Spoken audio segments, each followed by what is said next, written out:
Hey there, welcome to the Gyro Step, a Milwaukee Bucks podcast, probably a part of the Blue Wire Podcast Network and GSPN. I am Ti Windisch, joined basically for our second emergency podcast in 24 hours or so, just under 24 hours. Rohan Katti, the frazzled, and Rohan, it is coping time. I want to do a little music with the episode title today because the Milwaukee Bucks have not officially hired Doc Rivers. They haven't put out a statement yet, but the reports are that he has agreed to terms to be the Bucks' new head coach on a quote-unquote lucrative contract going forward. So we have much to discuss. We have some assistant coaching news, other slop. We have trade slop. That'll be fun. You'll enjoy that. Jake Fischer, some interesting nuggets that we can go over later. But first and foremost, Rohan, day one of the Doc Rivers world. As a Marquette man, how's it going? I've been better, Ty. I've been better. Yeah. I mean, maybe not because we've done 3 pods in 3 days. And What's better pods, than that? So. Exactly. What's better than Bucks content? You know, they're giving us a lot content to talk about. I'll tell you that much. It's good content. We're not bored. No, we are certainly not bored. But it's been a whirlwind. We thought maybe it was confirmed. What is this today? Wednesday, Tuesday night. CNN. And then they put out a statement saying that we back this story, but it was just strange because we had no Woj, Shims, Chris Haynes reports, and then we finally got those confirmations early today on Wednesday that it will indeed be Doc Rivers. The doctor is in of the Mill. One doctor out, another one in. Yeah. I feel like as a not actually doctor and a Marquette man, you and Doc Rivers, I think have more common ground than you care to admit, Rohan. What are you doing? What?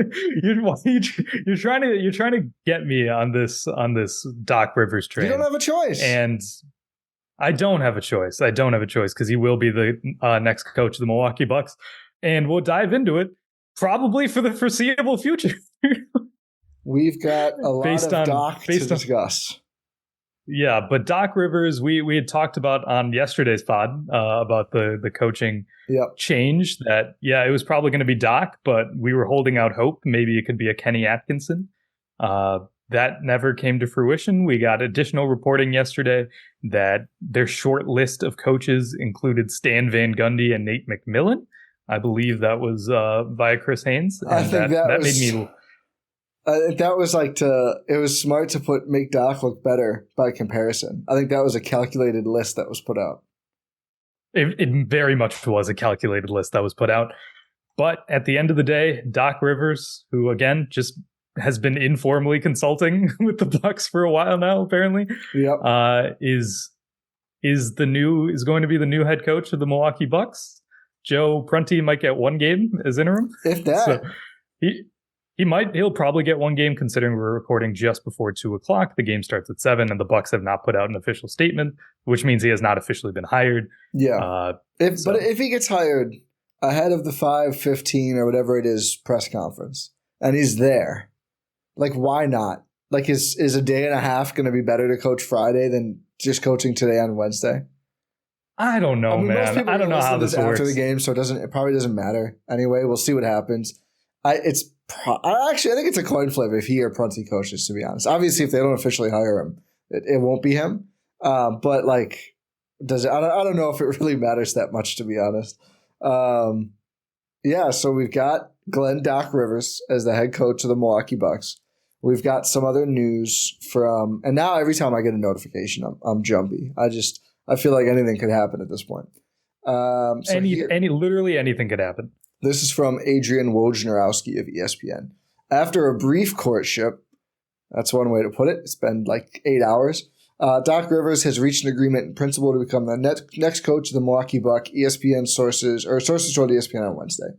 ESPN NBA analyst, who most recently led the Sixers to 3 consecutive trips to the Eastern Conference semifinals, was the top target right away after the dismissal of Adrian Griffin. The two sides negotiated deep into Tuesday night and Wednesday morning before reaching agreement on a deal. So it sounds like the terms or whatever are done. And I think it was someone else reported lucrative deal. They still haven't said how long, which I think is probably the more interesting thing either way. But Doc is securing a big bag to walk away from another big bag of ESPN, which is we also know is an easier lifestyle for coaches as well. Said Jon Horst planned to pursue him based on his accomplishments and availability. That's a crucial part of this as well. Just make sure that's in there because, it's a mid-season coaching hire. It's you got to take skill. Yeah. Availability is vital. The Bucks believe Rivers' history of coaching star tandems makes him uniquely suited to maximizing Giannis and Dame, which I do. I mean, that is probably the worst part about if you go for like a Kenny Atkinson or someone of that ilk. I mean, Kenny Atkinson coached a star duo, and it went very poorly for Kenny Atkinson. And even if, like us, you agree he would be a better coach, and I think it would go better for him than it went for him. It would go better for him in Milwaukee than it did in Brooklyn. He did get fired because he just couldn't get along with those two guys enough, and he wouldn't play their buddy, which fair or not. Because he wanted to start Nick Claxton over DeAndre Jordan? Correct. Crazy. What a concept. Listen, there's got to be give and take with a star duo. You either have to get them on board or make some sacrifices, and I guess Doc knows how to do that. Another news item, one high-level assistant coach under consideration to join Rivers in Milwaukee is Dave Joerger, former head coach of the Grizzlies and Kings, who is, I think, a pretty well-respected coach, has had success at both of those stops, which is crazy considering the state of both of those stops before he had been there. The Grizzlies have been okay for a little bit, but had pretty good success with the Kings, too. He also spent 3 years with Doc in Philly. So that is a connection there. Feels like it's pretty likely he shows up. I believe the report was Horst and Doc and the rest of the Bucks executive staff will work together on the existing coaches. So we could see some more changes with who is on the bench aside Doc in the not too distant future here.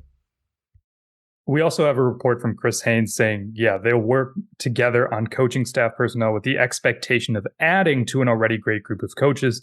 So it'll likely be additions and not, assistant coaches leaving, which is something that we had a question about on yesterday's pod, is whether the entire assistant coaching staff is going to be retained or not. It looks like they will be. Do you think Prunty is playing hardball? Like, let me coach the game or I'm going to go? No. I would if I were him. Get aggressive. Let me coach one game. I'm coaching the game tonight, or you find a new lead and they go, okay, we'll have Patrick Mutombo in it. Okay, never mind. Fine. It's got to be fun to be an interim head coach for at least a game. I mean, maybe. I don't know. I really don't. Would you want to do it for one game? I mean, for one game. Yeah, of course. Then you do know. The answer is yes. Everyone would want to. For one game. But Joe Prunty's done it before, though. Twice. Yeah. Yeah, I'm sure he had fun in Milwaukee times. and Atlanta. But that remains to be seen. Again, you guys are probably listening to this after this game, so you guys will know ahead. Yeah. But it looks like the existing coaching staff will stay. Patrick Mutombo, Sidney Dobner, all these Joe Prunty, all these fun characters. DJ Baker. It looks like they'll. Yeah, Josh Oppenheimer. Always classic. Always. But it looks like those guys will stay, which is good. You want to have some sort of continuity. It's important to have continuity because, again, Doc Rivers is coming into a situation where even though he's been consulting, which is crazy, it still remains insane to me. We haven't got any more info on that, by the way. We probably won't. And I need everything. I need all of the information. Doc is going to be talking to media soon as a Bucks head coach. It still hasn't totally sunk in on me yet. It's Doc Rivers. Oh my God. Doc around the clock. But it's important to keep some level of continuity because, again, Doc Rivers is coming in mid-season. You don't want to completely mess up everyone's training schedules, their regimens, their workout routines with existing assistant coaches. So that's more of a thing that'll happen in the off season rather than currently. Again, depending on the length of the contract and all of that fun stuff. And just how things go this year. I mean, that's going to be probably even the most important factor. For sure. How things go this year is important. And we're going to get to see it in full this weekend. They played 3 games in 4 nights. Yeah. So interesting times all around. But Dave Joerger joining the staff. That's good. That's a good addition, especially a guy, like you mentioned, is well respected. He's been around a lot of different coaching staffs. He has familiarity with Doc Rivers, which is good. I can't believe these words are coming out of my mouth. I just... I've accepted it. I've embraced the Doc Rivers world. I'm not completely there yet. I'm there. I coped with it yesterday. I still haven't coped with it. Yeah. That elusive CNN report really made me question, like, ooh, is there a chance here? Is there a chance that someone else? I thought that like 5% of me, but the rest of me was just like, even if they don't have it, like we all know this is going to happen, and that's probably why they were like, no, we're very confident in our reporting, because I think we all kind of knew. Yeah, it was going to be Doc, and it looks like it will be Doc. But yeah, Doc Rivers, the next coach of the Milwaukee Bucks, lucrative contract. We can probably talk about that and what that means. One thing that we had touched on the last episode was if you hire whoever you hired, it's Doc now, but it's like even whoever it was, regardless, you have to reevaluate at the end of the season. Yep. Considering this is a rushed hire, you could not do a full extensive search. You could not, get your wide list of candidates that you would have liked to interview. You couldn't do just a full, thorough process because, again, you're in the middle of the season.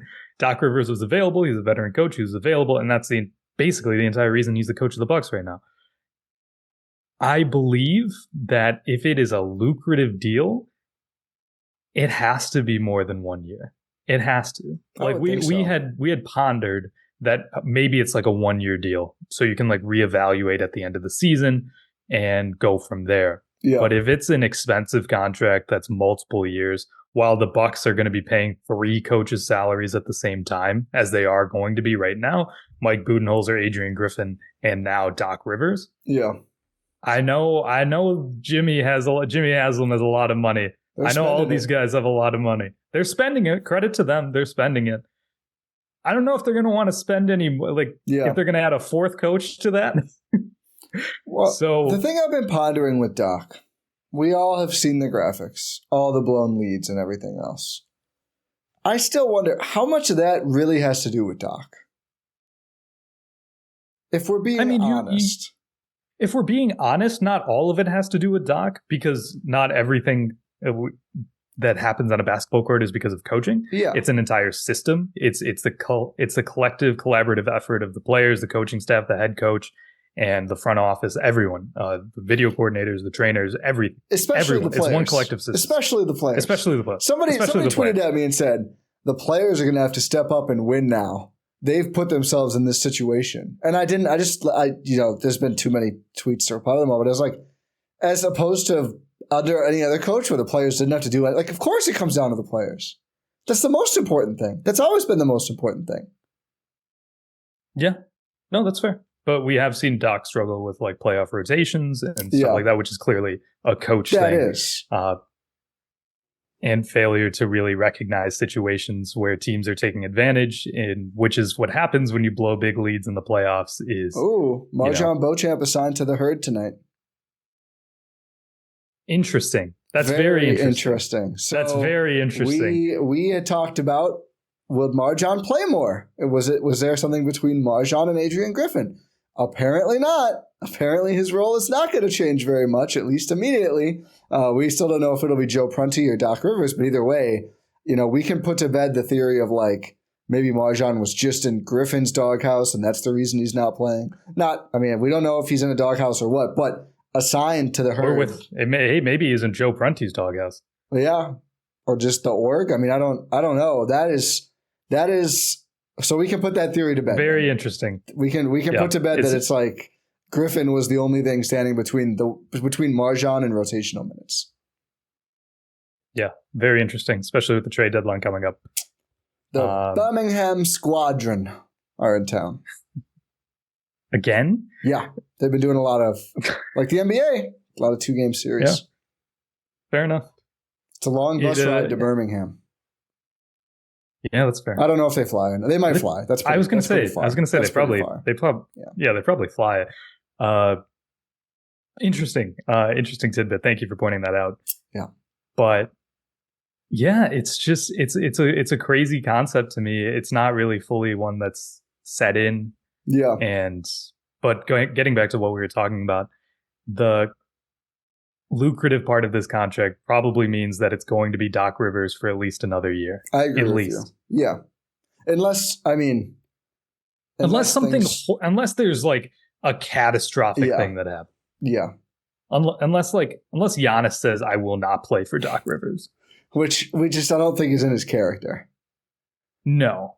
But I'm saying like that's what it would take. Horribly bad. I would be pretty surprised if he's not the coach next year too. Yeah, going into next season, he's going to be the head coach. Like I would be monumentally shocked if anything else happened. Yeah. So again, that's one of the consequences of having to conduct a coaching search mid-season, is that you position yourself in this way where you're in a situation where your head coach that you signed mid-season is going to be the guy who's there for a foreseeable future. And due to availability, whether they actually fully believed in him or anything, like if they were able to conduct a normal coaching search during the offseason, I don't think it would be Doc Rivers. No, I don't think so either. Yeah, I don't think it would be. It would not be Doc Rivers, but because of this situation, now you have Doc Rivers, and he's honestly.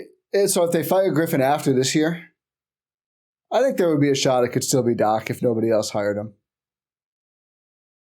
I think there's a shot. I don't think it's as guaranteed as it was now. Well, yeah, I mean, they didn't really have any real options. I mean, they clearly wanted to do this fast, and anyone who's working, Scott Brooks, Kenny Atkinson, anyone working for another team, it's just going to be slower. I mean, you have to reach out to the team. You can't just reach out to the coach. You have to negotiate with them. I don't know if you have to.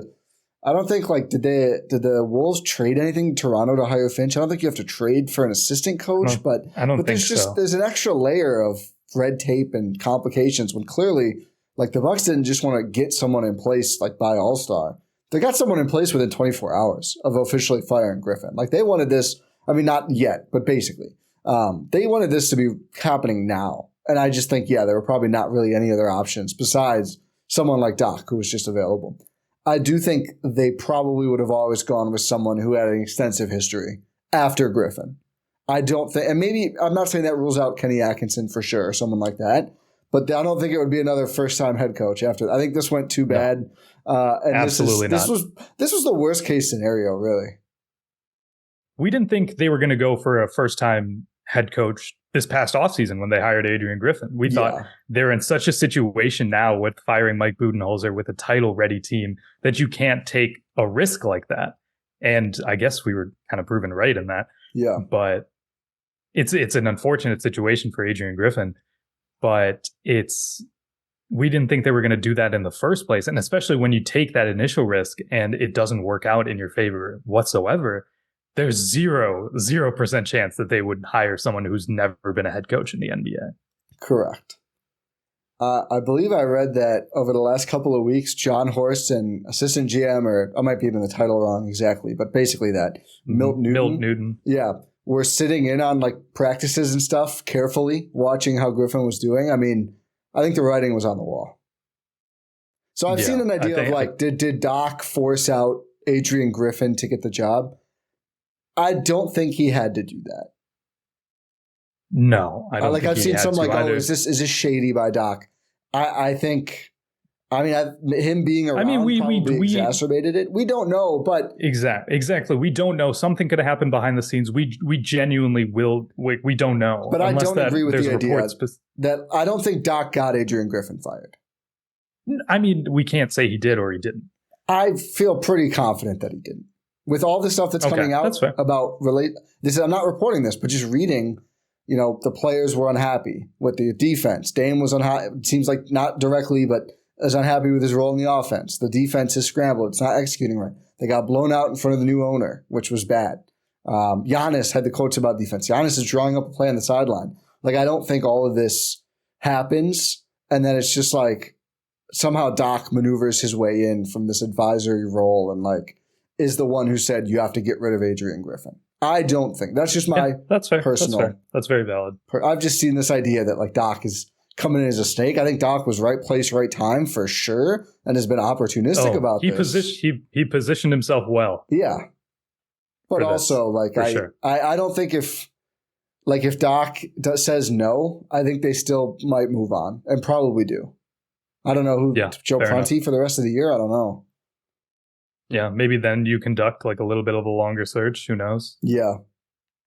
But do those interviews with Kenny Atkinson or Scott Brooks, someone of that nature. Mm. But who knows? We'll never know because that's not the situation. The situation is that it is Doc Rivers.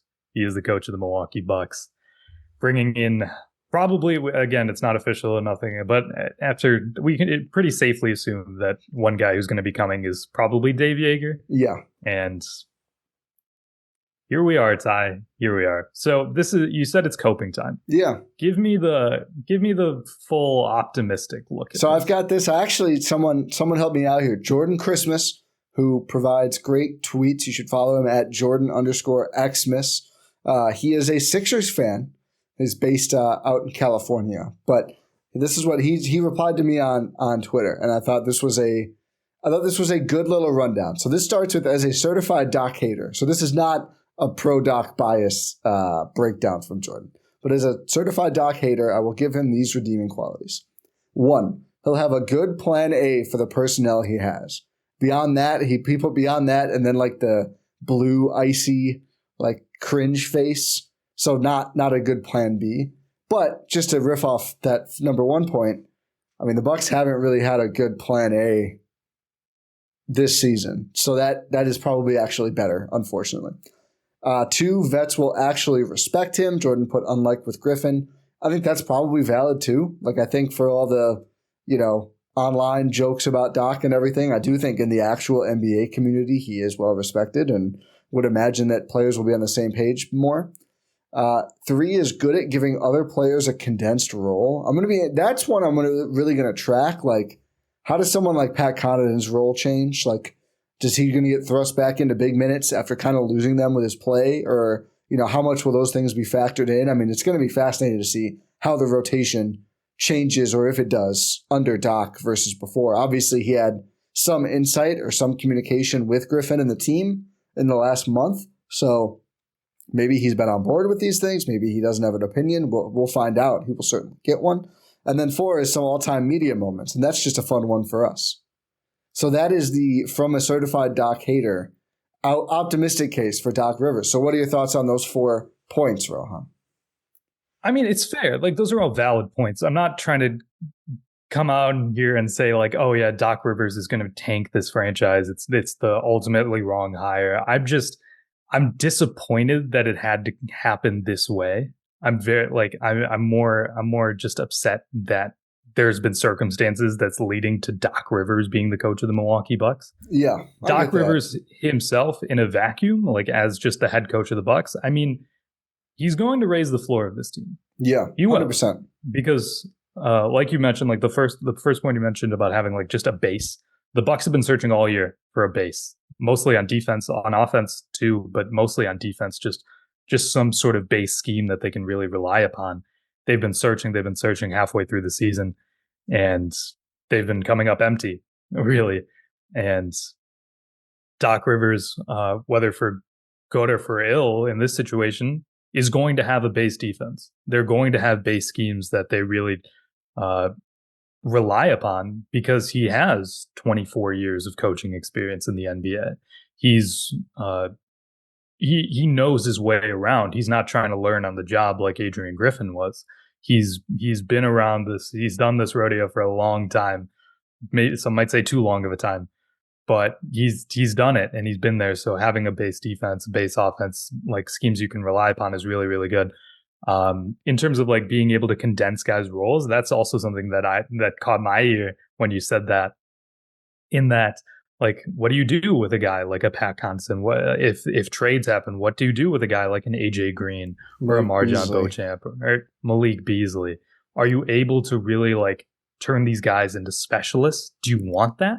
Is that a good thing? Is that a bad thing? I know JJ Redick, I think, has said Doc would tell him before a series, like, you're just going to stand in the corner of this series. So I wonder if Malik Beasley is going to hear that at some point. Is that the worst thing in the world? No. We'll find out. We'll find out. That's the thing. We're going to find out whether these things are good and bad.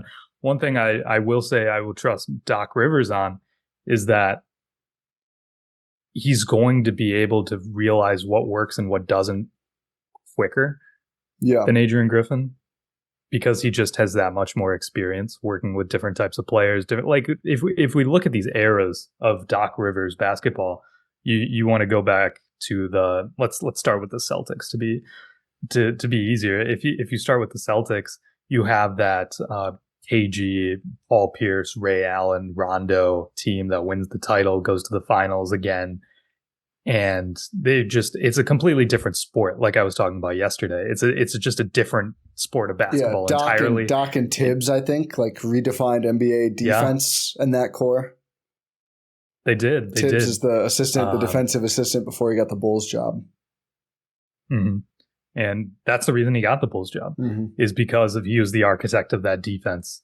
But that's not really a comparable era to what it is now, especially with this Bucks team. You go to those Clipper days, like that's a different brand of basketball. Like comparing Chris Paul, DeAndre Jordan, and Blake Griffin to that Celtics core. It's very different, but they made it work. They were able to get wins. And then you transition from that to the Kawhi Leonard, Paul George era. And you even have that era in between where you trade Blake, you trade CP, DeAndre signs. Where did he sign?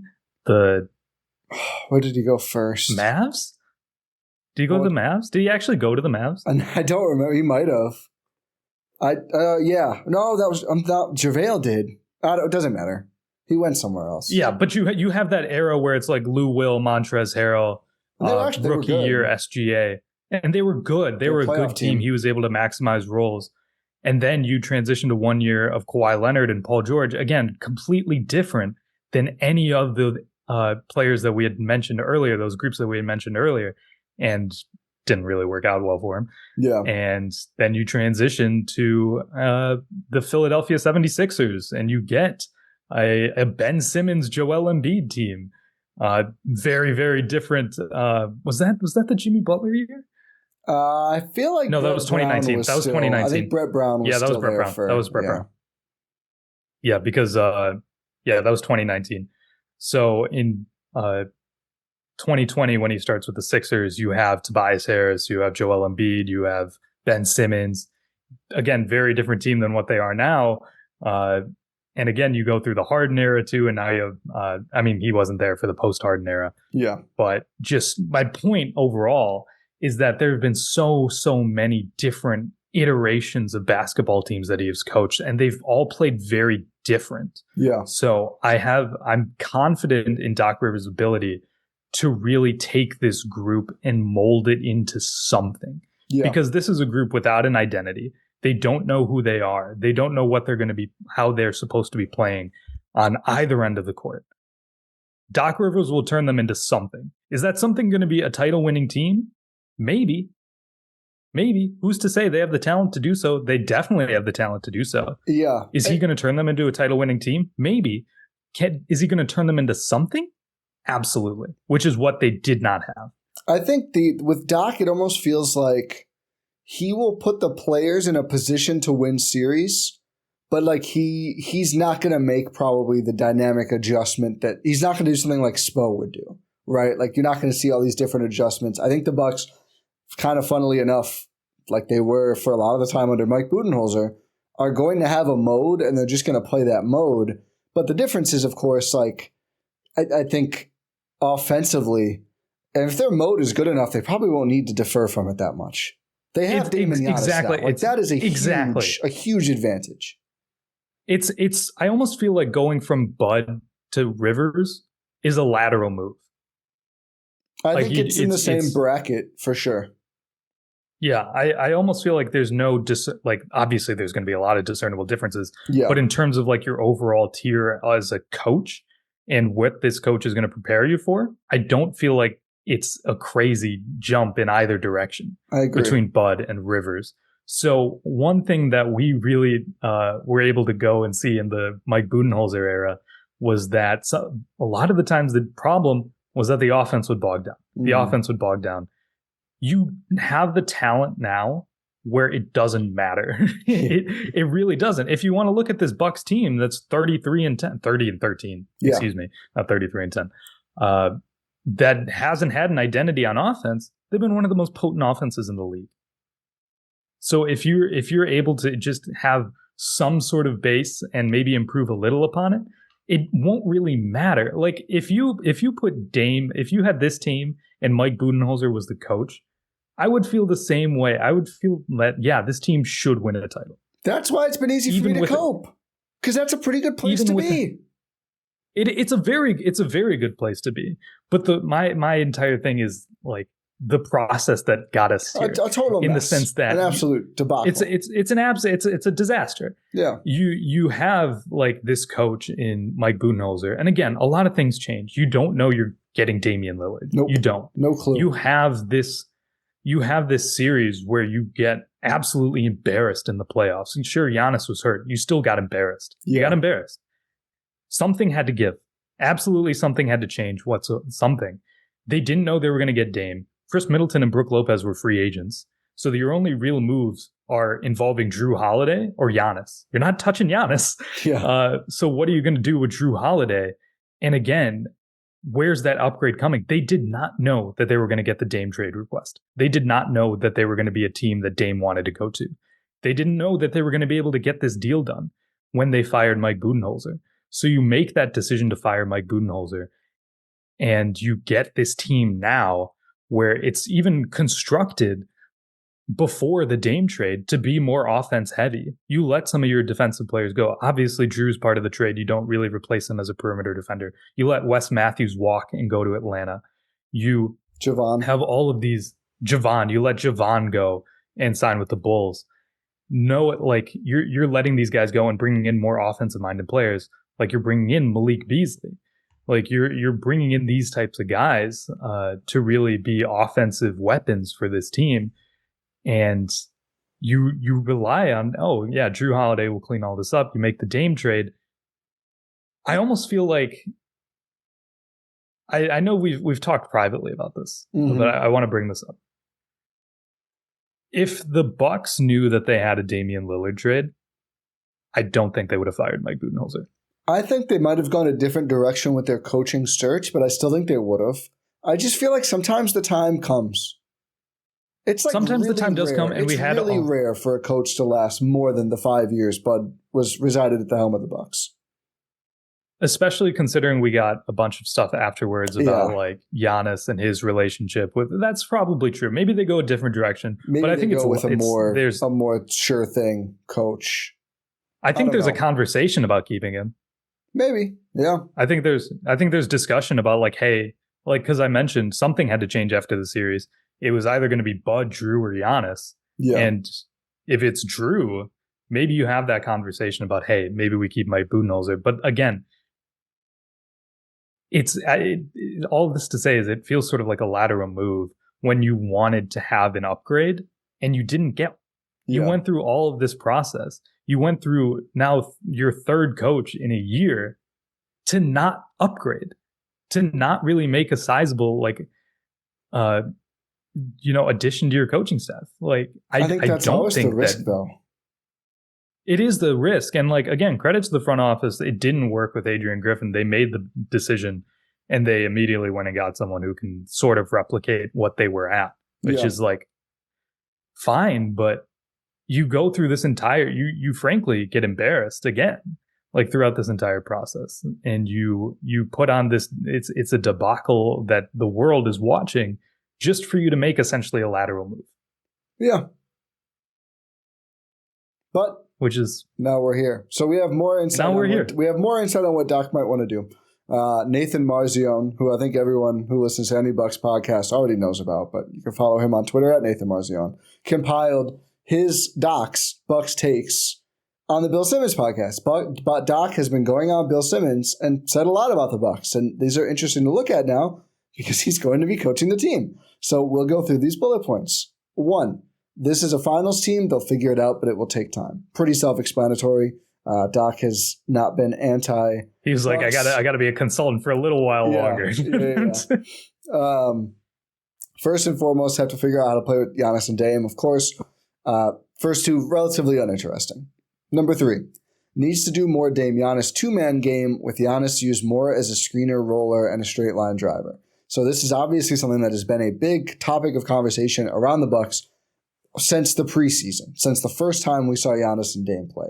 It's been a topic of convo since they made the trade, the pick and roll itself, but the frequency with which they roll has been a convo all year long. And it sure seems like we are going to be seeing more of that going forward, which, again, I don't want it to totally dominate the offense, but I do think that it's a good idea to run that play more and to make sure that that is mastered by not just Giannis and Dame, but everyone moving around that action going forward. Because that should be the base of, that's going to be their best play. That's going to be maybe the best offensive play in the league right now, right? I mean, that's the upside of it. So I don't see any issue with that.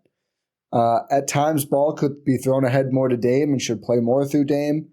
Again, sure, like that works. No problem with Dame having the ball more. Being better offensively will help the defense. That's something we've been saying all year. And I agree. Playing the half court more, that'll make you a better defense by default. Giannis still has the ball a lot and is trying too hard sometimes to be a scorer. I hope we don't get to a spot where they're butting heads too much about this, so you can't totally take the ball away from Giannis. And it's his team. He's the best player on the team. This, but they're also better off when he's rolling more. Not all the time. Not saying all the time, but more often than he has been. More of a mix. Yeah. More of a mix. When they play too much iso ball, it's not good. And we saw that against Detroit. I think that's the reason they didn't pull away against Detroit in those games is they just kept, it was like someone goes down the floor in isos, and then someone else does. And they're not running actions. They're not making great shots. Giannis and Dame are not always playing to make each other better. Again, it's kind of just like the similar ideas. But yeah, I mean, I think my least favorite Bucks play is like Dame has the ball. Giannis comes up and doesn't actually screen him, just like moves around him and then gets the ball. It's like, why did we just give it to Giannis in the first place then? We didn't accomplish anything here. It just wasted part of the shot clock. Yeah, just set the screen or do something else. Dame almost trying too hard to fit in. See this, and I know some of these podcasts were earlier. Some of the Dame stuff feels like a little more of an early season problem than lately. I mean, I think he'll have the ball more, but there were some games, especially like a month plus ago, where maybe before Doc made his influence felt, but Dame would be like off ball too much and like not even touching the ball multiple possessions. That should not happen. That feels like it was more of a situation with Dame where he's like, I don't want to disrupt too much. Chris Brook and Giannis, they've been playing together for years. I'm trying to fit in the flow. Then he realized there is no flow. Then he was like, okay, I'm Damian Lillard. I can fix this. I know what to do. Yeah, and then he's like, and now we're sort of getting a better version, a more idealized version of Dame. Exactly. Need veteran guard help on the bench. I believe he actually just said Austin Rivers, which is hilarious. Of course, that is his son. It's not included here, but so I'm not 100,000% sure, but I have seen multiple people say that he said it should be Austin Rivers, which, I mean, fine. How much more? We've brought up Austin Rivers as a guy before. Payne. Like, does it matter? Yeah. Fine. Rivers might be a better defender. Is Cameron Payne better than Austin Rivers right now? Maybe. I'm saying maybe, yeah. Like I wouldn't, if that's the nepotism, that's the only new nepotism. When's the last time Austin Rivers played a basketball game? Last season, I think. No? Maybe it was beyond that. I thought it was last year he played for someone. Oh, I played for the Timberwolves, yeah. Also a podcaster, so maybe we could do Austin Rivers, hit us up. We can do a little collab. If you come on the show, fair, yeah. If you come on the show, we'll endorse you. It doesn't mean anything, but something to carry with you. And then lastly, he said, don't have that lockdown guard defensively. Dame just needs to be asked to be in the right spots on defense. I feel like that is definitely true. It's not really that's fair, and tweak. Also has been happening. Yeah. It's more on like Malik Beasley, Pat Connaughton, Chris Middleton, Cameron Payne. Well, I would say the one thing schematically is, and this is something Eric Name wrote about today, how they could simplify their defense. Having Giannis switch out to the perimeter less and being around the basket more, even as a helper. Like, you'll see those possessions where Dame would be the one who rotates under the rim when Brook leaves a center. And it's like, okay, he lost. He's going to lose. No. He can't win that. He think he won 2 all year, like swiping the ball out. But that's not on Dame. Like, it's either that or foul. There's 4 guards in the league who can roll over and contain a big man like that on the help. Dame is not one of those 4 guards. Trying to think of who the 4 guards are. Drew. SGA. Kyle Lowry. Harden. Yeah, just maybe. Some thick Luka? Fellas. No, Luka just wouldn't. That's fair. He can though. He could theoretically. Yeah. But yeah, it's not a lot of players who can do that. Dame is clearly that's not what he does, which is fine. But I would imagine we probably see less of those asks of Dame defensively. For sure. Just more like simplify it. The problem, like we've talked about, is not necessarily like, oh, they're not doing a good job of hiding Dame or Malik Beasley. The problem is you're starting a backcourt of Damian Lillard, Malik Beasley, and you have Chris Middleton. Yeah, the three. Yeah, that's the issue. That's not a coaching thing. That's a roster thing. I would imagine they get less. I feel like the other thing about this too that maybe we get the starting lineup change. Maybe we do. But the other thing I was going to say that gives me confidence in this working out well enough. And to be clear, that's my bar. Like Doc Rivers, don't totally blow it. I don't think he will totally blow it. Well, maybe in the playoffs he does, and I eat my words. At least right now. At least I think he'll get them on a better trajectory. Because clearly, with everything that's been coming out around Griffin, they were not. And Jim Ozarski reported like some of the good moments of the year, the Bucks would just like freelance what they were doing on the court. And awesome. I read that, and I was just like, "Oh my god, okay, yeah, it was the right thing to do." Like these are the things that we could not have known, but that's obviously bad.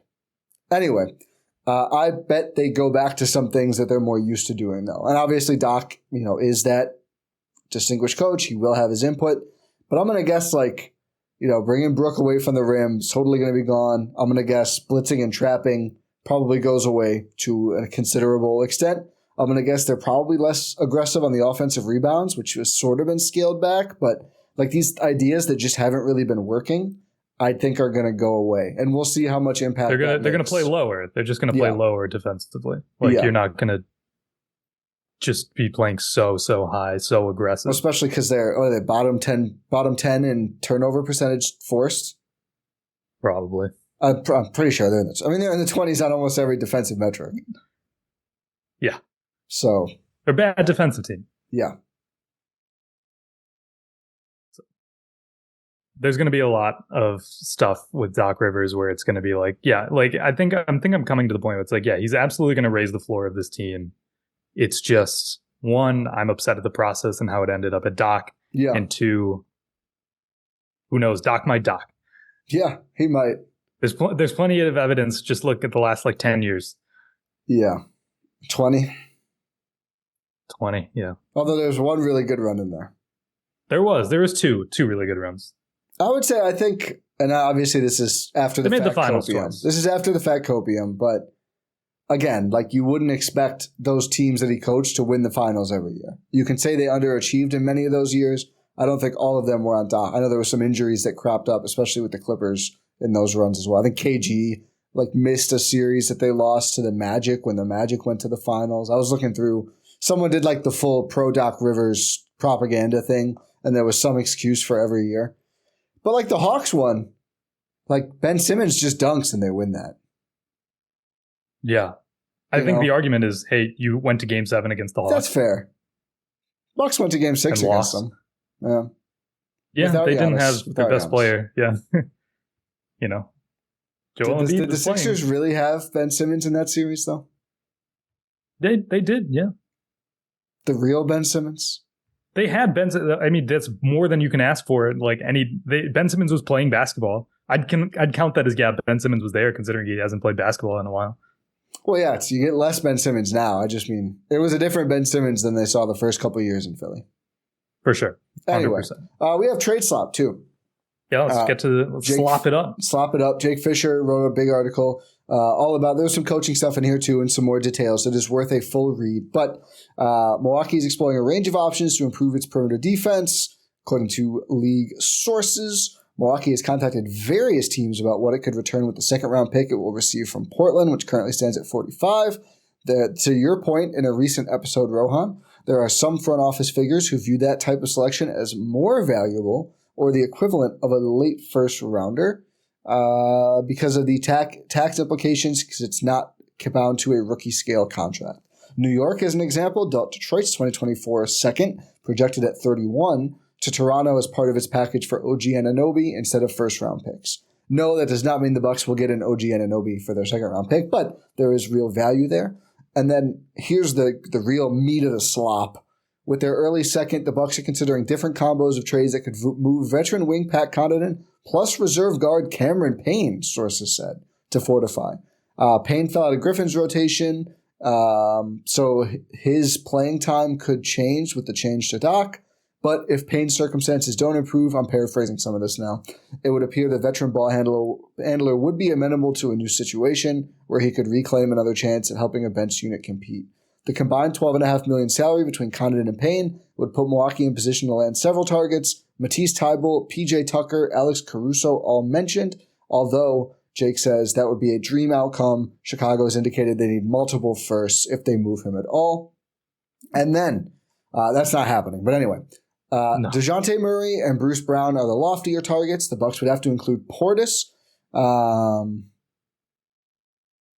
There's just a sentence in here that makes no sense, but I'm just reading it too fast. The Bucks are considering a deal highlighted by the 35 pick probably isn't going to strike Atlanta's fancy for Murray, considering the Hawks at present are searching for a pair of firsts plus a starting level player for the all-star point guard. The Raptors have posted an initial price of a first-round selection for Brown, sources said, after Toronto acquired him. A 2-year, $45 million balloon payment team option contract is expected to dissuade several suitors, including Philly, sources said, from sacrificing that level of draft pick when Brown is considered a lower market player than his salary. For that, Brown appears to be a much stronger possibility for Milwaukee than Murray. Another player in this salary range, Bojan Bogdanovic, was a known target for the Bucks prior to last year's trade deadline. Horst front office features loyal lieutenants who all speak with reverence of his creativity and acumen. Replacing Griffin with Rivers appears to be the first trick up his sleeve. What will come next? An attempt to deliver the real magic that keeps Antetokounmpo under center stage. So some fun wordplay there from Fischer, but to sum up a bunch of stuff. The Bucks are shopping. They're slinging that pick. They're looking for a smaller Connaughton and Payne level salary acquisition or a bigger one that would also include Bobby Portis. And it sounds like Fischer is saying Bruce Brown is more acquirable. What are your thoughts on all of this, Rohan? It's a lot. Shout out Jake Fischer. Jake Fischer for that. It's good info. Great stuff from Jake. It's very good info. Closely. It's a lot. I mean, having Brown be a more attainable target than Murray, I would prefer Dejounte Murray than Bruce Brown. But Bruce Brown, I feel like would help this team a lot. You would slot in as a fifth starter, as fits like a glove. And you'd be a guy who can take on those defensive assignments. He'd be a guy who can just be a defensive playmaker. You can ask for him. He clearly has the acumen. He was a big part of the Denver Nuggets title run last year. I would not be upset at all if the Bucks were able to get Bruce Brown. I don't know. I feel like it's unlikely that they get either Brown or Murray. I feel like they're going to be more in that range of what can Connaughton and Payne get us? Yeah. Would you rather, let's set it Caruso aside. Let's just assume it won't happen. Would you rather, so you said Dejounte first. Following that, would you rather get like a Thybulle or DFS or Royce O'Neal kind of player for Connaughton and Payne?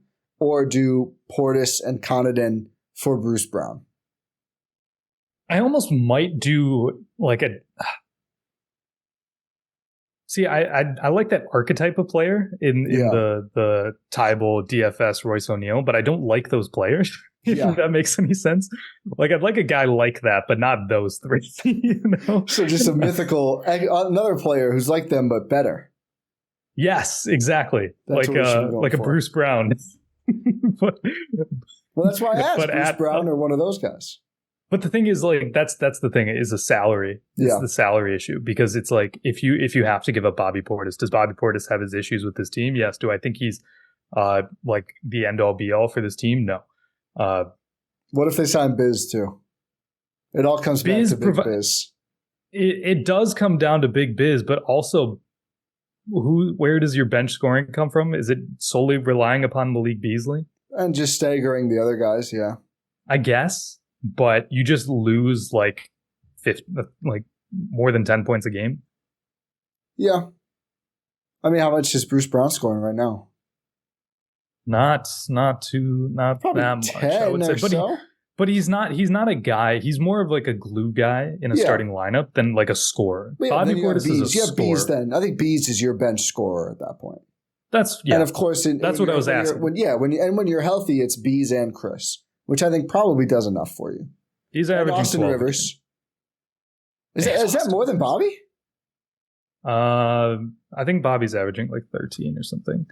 I know his number's down a little bit. Yeah, 12.3. They're very similar. So you're not really losing that much scoring per game. I know what you mean, like self-created scoring, but you do have Beasley then to slide into that role. I think I still put Dejounte first. I guess similar minutes too.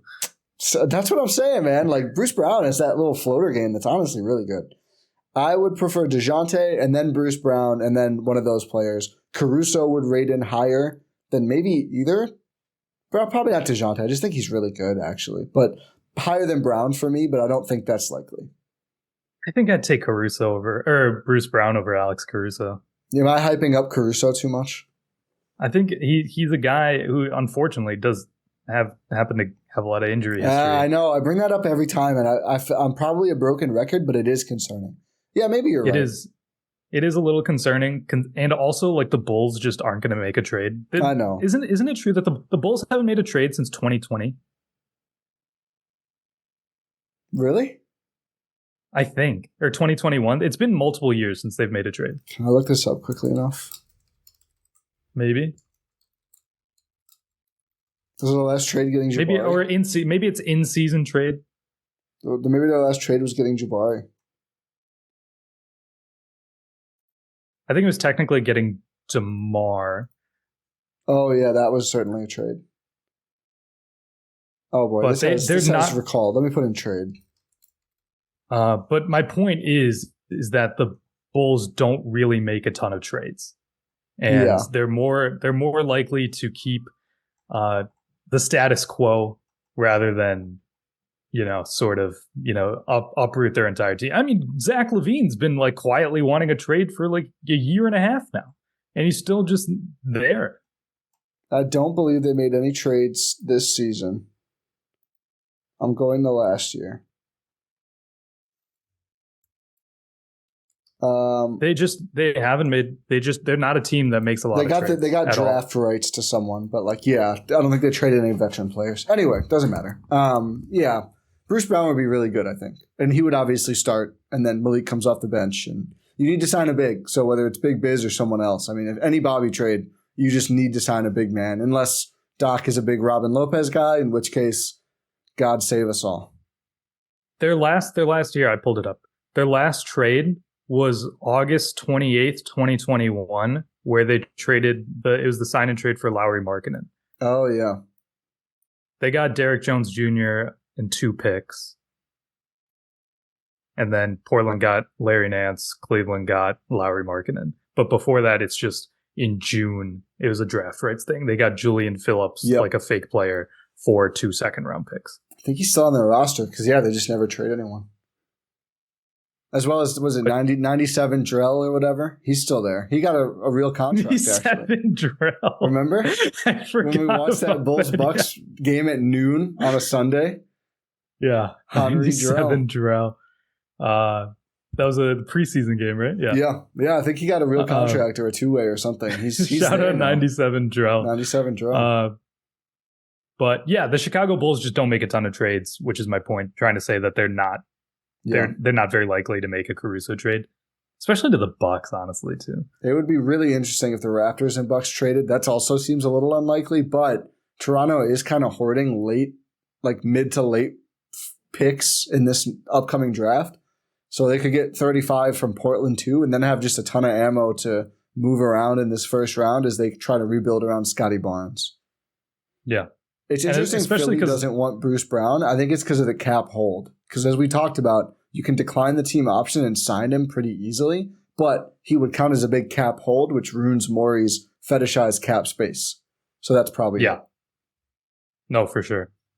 But yeah, I think I would do Dejounte, Bruce Brown, then you get into your Alex Caruso, your DFS, your Royce O'Neal, your Thybulle. You're a Thybulle hater. I don't know. I've read both that Doc loved and hated Thybulle. I don't know which it is. Obviously, they have history. So he kind of, he's either more or less Simon likely. Philly. Yeah. I'd honestly figure less likely considering he fell out of his rotation. Yeah. But Remains to be seen. Yeah, thanks for the reminder. Yeah, Doc Rivers coaches the Bucks. Yep. Do we have anything else we need to talk about? I don't think so. Until as soon as we end this, we get some big news item. But for now, nothing. Wait, let me check. Let me do my customary around rumors times. Check the Bucks roster page and see if they put Doc on there yet.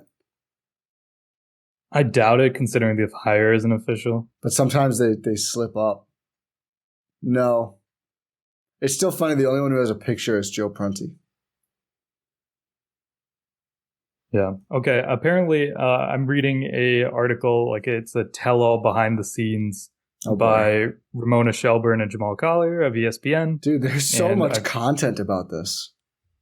It's just like the process and things like that. But here, wait, we have a little bit about the Doc Rivers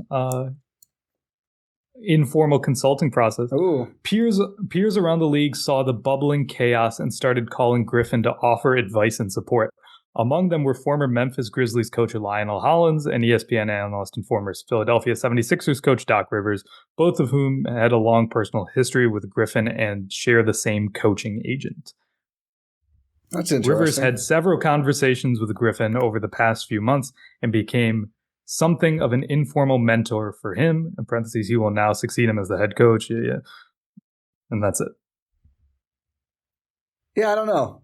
I mean, maybe people read that as he poached his job. I feel like those guys tried. Yeah. They tried. I mean, like, it's interesting. It's a little bit of a conflicting because we saw from that initial athletic report by Shams. We saw that it was meeting with Griffin at the team's behest. Yeah. And now we have this where it says peers, they started calling Griffin to offer advice. So interesting sort of discrepancy there. The first Doc press availability is just going to be fascinating. Yeah. Every part of it. Hopefully he gets asked about that. I think he's going to get asked about. We'll see how much he says. I hope they live stream it so I can see all of it. But for now, I think that is all we've got to cover as we await the official start of the Doc Rivers era in Milwaukee. I feel a little bit better. I'm just a little. It still stings. Yeah, it still stings. But Doc Rivers, it's your boat now. Let's see what you can do, man. I'll tell you what, though. I'll tell you what. The potential ammo against Sixers and Celtics series where it's like, man, you guys lost to Doc Rivers. Exactly.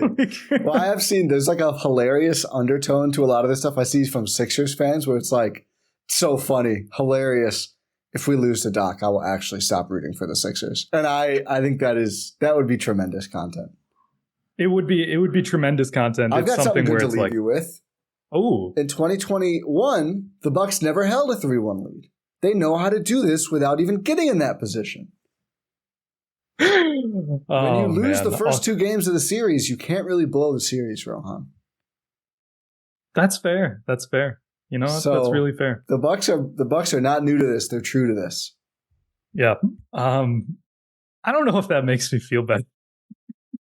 Well, it's okay. They've actually only had a 3-1 lead, I think, like twice in the like over the Bud era. I think Orlando and Chicago. Chicago, yeah, those are the only games. Boston, the first Boston as well. Their win against Boston when they won in 5, they were down 0-1. 2019, yeah, and then 2020 in the bubble against Orlando. Yep, and then 2022 against Chicago. Yeah, all 3 times they lost the first game? Or no, Chicago, they lost the second game. Chicago, they lost the second game when Chris got hurt. So they were 1-1 every time, but then went up 3-1-1. Yes. So those series you got to watch out for. But 3-1 looks good after last playoffs. I'll tell you what, when the Bucks in their last like 6 years now, in their actual good era, whenever they've had won 3 games in a series, they've always won the series. So no. Celtics last. Celtics. Celtics in 22. Yeah, you're right. Okay, cool. My point's moved. They never led 3-1. That actually makes me feel better. Yeah. But we'll leave you for now. Who knows? We might do a 4th pod if something crazy happens. Dude, I but said we'll leave you with this. If they hire Stotts, we'll do another pod. I don't know how we'll fill it up, but we'll do it. We'll see. We'll leave you here and say thank you for listening to this episode of the Eurostep. Wow. Here on Blue Wire and GSPN. I've been doing this intro to outro. Wow. I can't. I'm cooked. Rohan blew a 3-1 podcast outro lead. I did. Thank you for listening. Make sure you are subscribed wherever you're listening or watching this, whether on your podcast platform of choice or on YouTube. Make sure you check out gspn.info. The Discord is a blaze popping, whatever term you want to use. So if you want to get in on that, the link is at gspn.info, as well as links to all of our other podcasts here at the network. We know Win in 6, which will be on this feed if you're listening to this on your podcast platform of choice. That'll be on this feed. There will have an episode upcoming soon, as well as the Packers podcast, Talk of the Tundra, if you want to debrief about the Packers season. Hey, Brewers news too. Brewers and Packers listen news. To Cruz. Yeah, Brewers and Packers news. I completely forgot about the Packers news. But Brewers news, if you want to hear about Rhys Hoskins signing with the Milwaukee Brewers rather than the Chicago Cubs. Big bopper. Make sure you listen to Cruising for a Bruise, and links at gspn.info. And Packers news, Joe Barry, defensive coordinator, will not be returning. It's been a whirlwind of Wisconsin sports in the last day and a half-ish. It's been crazy. I'm involved with the coverage of all of these, and I'm forgetting things. So make sure you just check out gspn.info for all of those fun podcasts. And yeah, pod random, and we'll talk to you next time.